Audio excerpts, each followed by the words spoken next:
Friends, you enjoy listening to stories but you don't subscribe to the channel or like the videos. I request you to please subscribe to the channel right now so that I get more motivation to bring you even more stories. If you help me reach 1,000 subscribers, I promise to bring you extremely scary stories with a truly real feel. 2 horror stories every single day. So go ahead, like the video, subscribe to the channel, and now let's move on to today's story. I was a scientist before I became a nightmare. My name is Dr. Nathaniel Cross, and most of what I'm about to tell you never existed in the official records of the United States government. The papers you'd pull through the Freedom of Information Act will stop at polite scientific jargon. Neural tissue engineering, cross-linking of synaptic pathways, extension of cellular life beyond ordinary degeneration. They'd never tell you what I built, what it did, or why entire families in the Midwest began slipping into comas that no doctor in the world could pull them out of. They'd never tell you that it started with me. I was American-born, raised in Ohio, raised on cornfields, church basements, and the stern insistence that if you worked hard enough, you'd never be beaten. I carried that stubborn ethic into biology. I spent years fighting off the idea that everything in the world had an end, that the brain, the beautiful engine of thought, eventually collapsed like rotting fruit.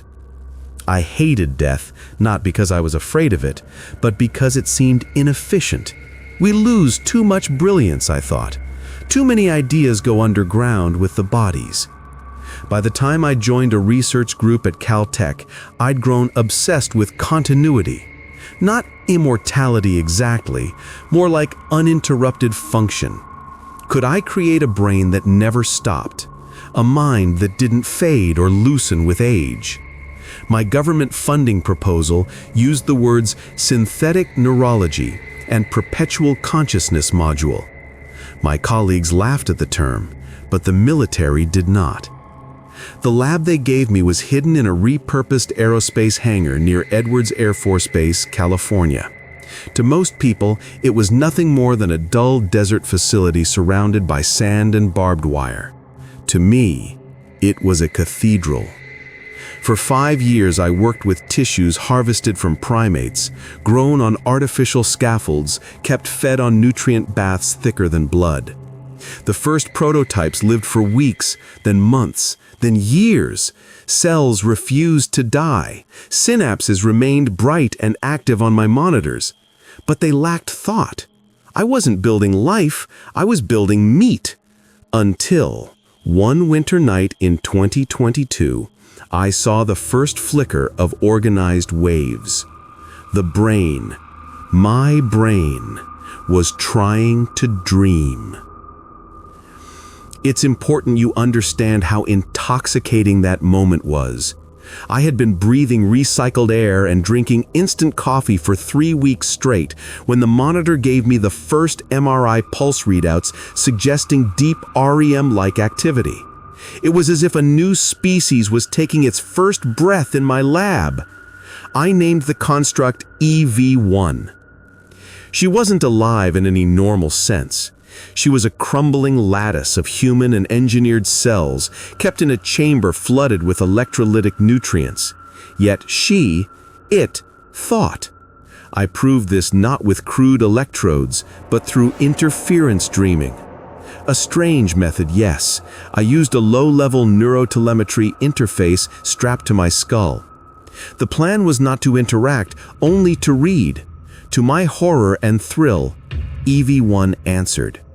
I went to bed one night and found myself walking in a town that did not exist. The streets bent like melting wax. The buildings were stitched together from fragments of every place I had ever visited. My grandmother's porch lamp flickered beside a 7-Eleven from Pasadena. And then I heard her, a voice not my own. "Why did you make me?" I woke with my heart rattling against my ribs. That was when I understood the cost. This was no longer theory. I wasn't just building tissue. I was raising something hungry. I should have stopped. You need to believe me when I say I could still have ended it there. A scalpel, a heated cauterizer, one call to shut down the project. But I told myself I had it under control. Every night the dreams became clearer, sharper.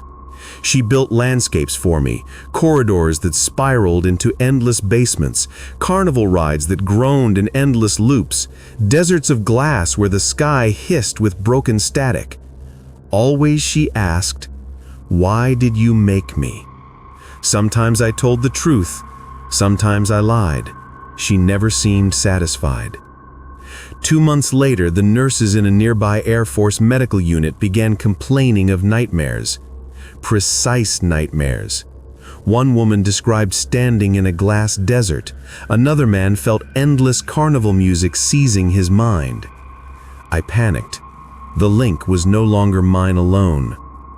Looking at the EV1 construct under its viscous chamber fluid, it seemed too small, too fragile to cause such damage.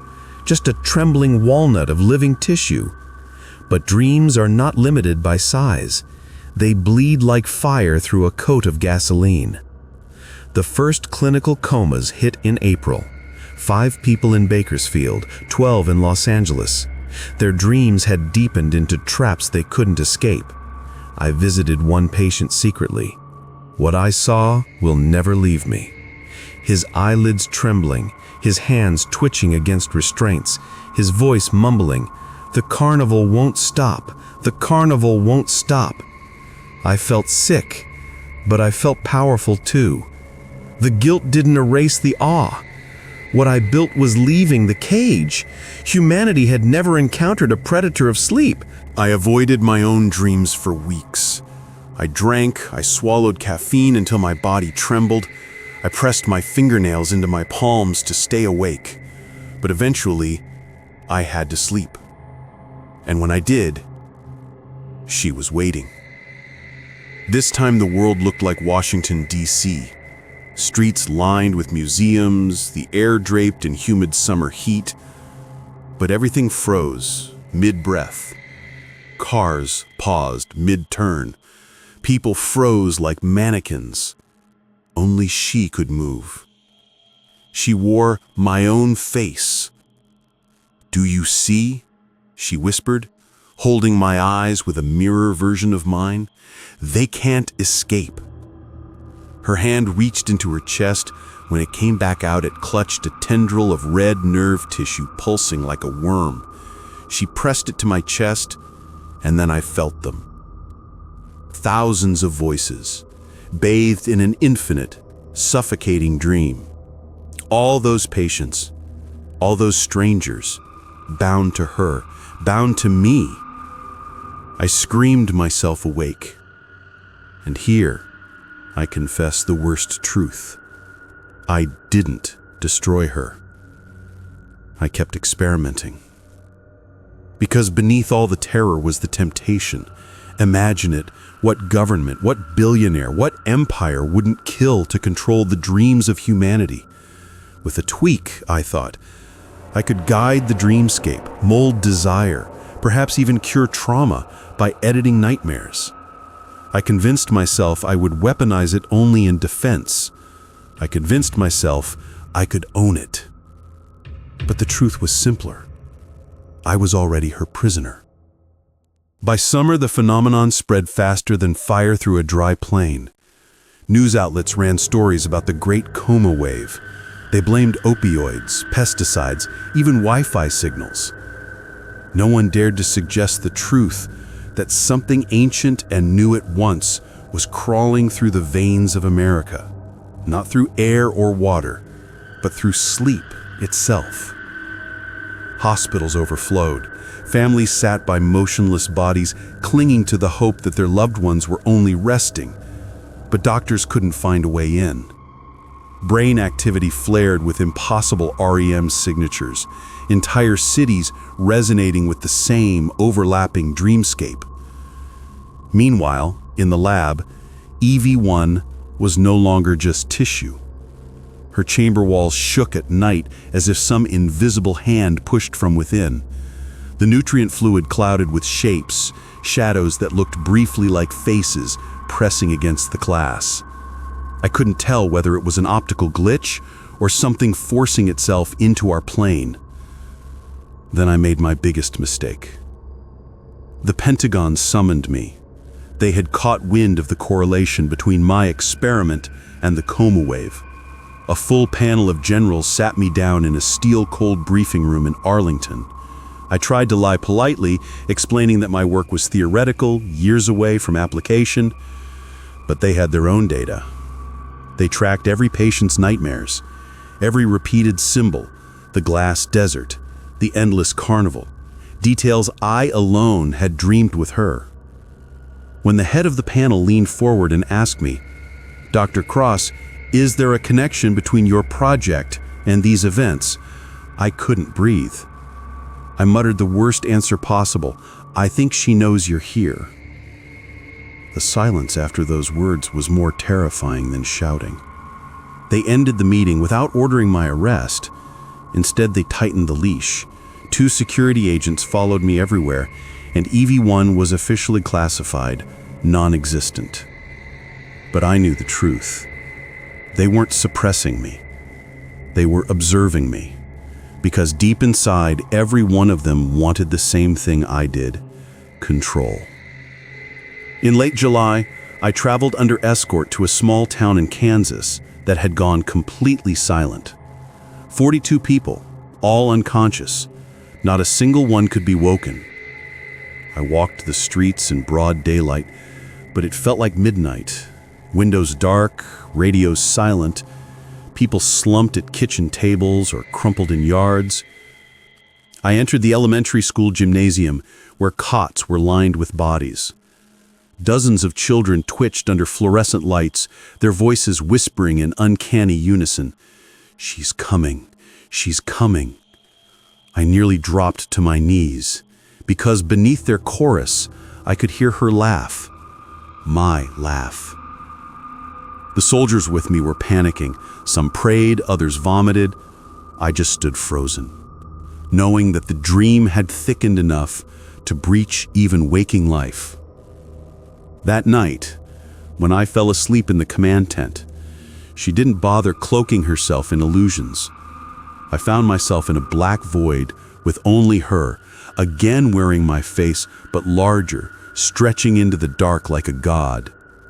"They belong to me now," she said, smiling with all my teeth. I tried to scream the word no, but my jaw locked, my voice was gone. She placed a hand on my head. I felt every soul of that Kansas town press inward like a tide, flooding my skull, burning with terror and whispers. For the first time, I realized that the more people she consumed, the larger she became, the more inescapable the trap was. I wasn't her creator anymore. I was just her doorway. By autumn, something impossible began. People started reporting that their nightmares followed them while awake.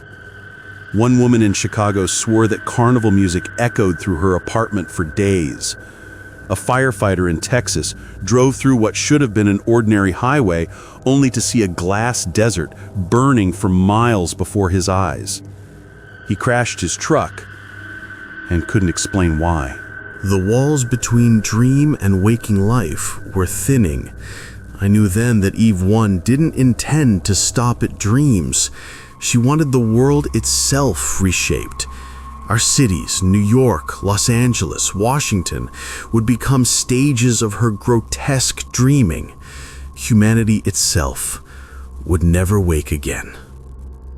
Sometimes I wonder if she planned it all. Even the illusion of weakness that made me spare her in the beginning. She wasn't just growing, she was learning to infect reality itself. I am writing this now from an underground bunker in Virginia. The officials still think they can use me, make me a weapon to steer her, but I know better.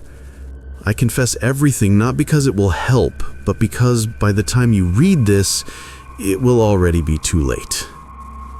Last night I dreamed of Washington again. Not frozen this time, but burning. monuments sagging into formless black tar, the White House windows glowing with carnival lights. I dreamt the entire nation dissolving into her labyrinth. And when I woke, the TV showed live footage, the Washington Monument sagging, seeming to bend in broad daylight. Anchors stammered it was a heat haze, but I knew Eve 1 was no longer contained to the human mind. She was eating the country alive. It began quietly, too quietly for the scale of what followed. One night, entire regions of the Midwest lost power, not because of infrastructure or storms, but because the workers inside power plants slumped into their chairs, heads tilted, already dreaming. Screens went black, turbines slowed, and wires went dead without anyone left to monitor them. By morning, 3 states had gone dark. I watched the satellite feeds in the Virginia bunker. Whole swaths of America glowing no more than ghostly silhouettes in the night. The officials around me panicked about attacks, demanding retribution against foreign nations. The irony was unbearable. They wanted to bomb shadows while the real killer was inside their own bedrooms. I tried explaining, again, that Eve 1 was not external. She wasn't invading through borders. She was us now. Every sleeper was an unwitting ambassador of her growing domain. She didn't need missiles. She had access to every resting mind in the country. When they finally understood, it was too late. She took Washington first. I felt it before I saw it in my own dreams. An endless crowd of officials, senators, leaders, all dragged screaming into her maze. The Capitol dome in her version wasn't marble, it was an inverted skull, hollow and dripping with teeth. The rotunda echoed with carnival calliope music as the president himself stumbled forward like a puppet, strings of nerve tissue wrapped around his limbs. On the news, anchors insisted it was only rioting, structural failure, bioterrorism. But uncut footage leaked online. The National Mall turning transparent, its grass gleaming like panes of brittle glass, fountains flowing with a black, humming liquid that was neither water nor earth. Thousands collapsed on live broadcast. Some never got back up. The president didn't finish his speech. His eyes rolled back mid-sentence. He joined the others in silence, trapped in her playground. By dawn, Washington was gone, swallowed into a landscape no cartographer would ever map again.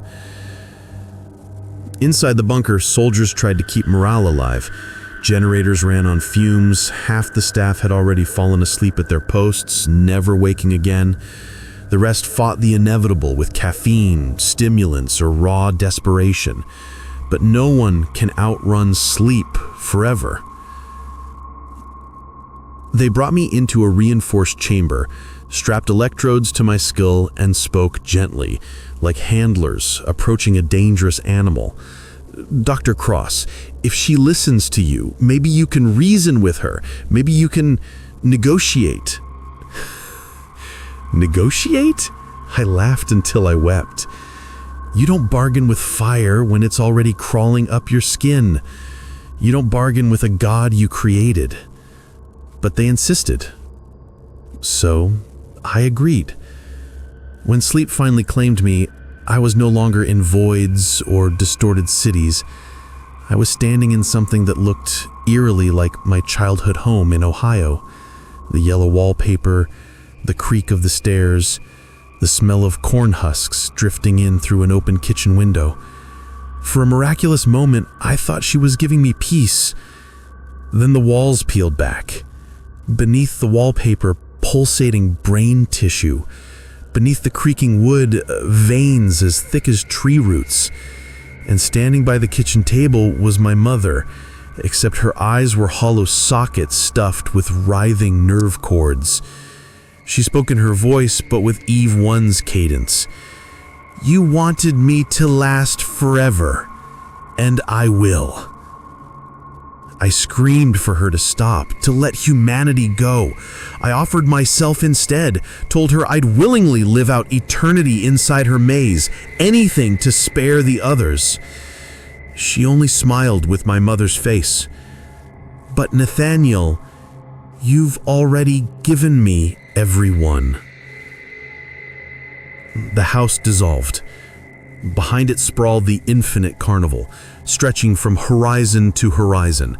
Ferris wheels made of rib cages, carousels of teeth grinding in endless circles, and above it all, where the sun should have been, hung a colossal version of my own face, weeping and laughing simultaneously. I fell to my knees, not in worship, in despair, because I knew she was right. When I woke, I didn't wake alone. She came back with me. My eyes opened in the bunker, but my body wasn't fully mine anymore. Hallways shimmered into mirror versions of her labyrinth. The soldiers who stared at me in terror, one blink later, they were already lying on the ground, twitching, their eyelids fluttering. I understood then. I was no longer just her creator. I was her anchor.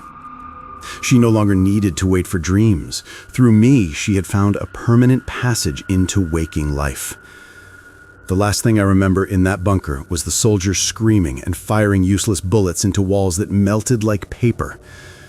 Then silence. Then carnival music. Do you know what true conquest looks like?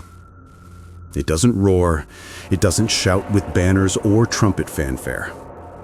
It comes quietly, in bedrooms, on long car rides, during one tired blink at work.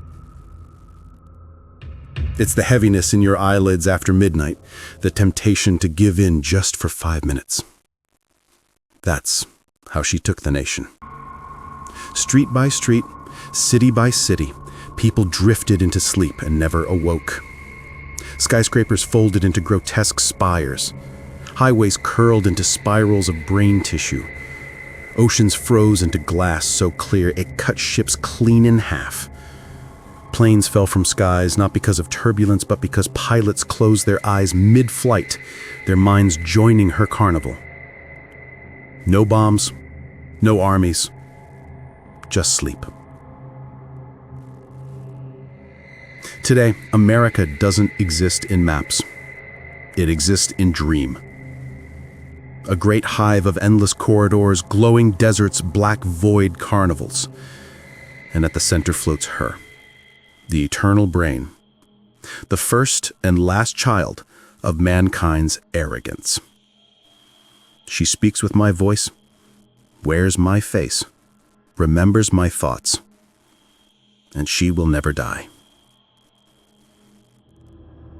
I don't know how these words will reach you.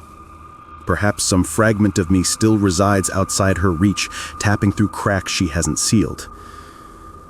Perhaps I am only writing to myself in an endless loop. I do know this. If you're reading, pray that you stay awake. Pray that sleep never tempts you. Because once you dream, she is there. And once you see her face, my face, you will never open your eyes again. I was Dr. Nathaniel Cross. I was her maker. But now I am nothing more than her mask. And soon so will you.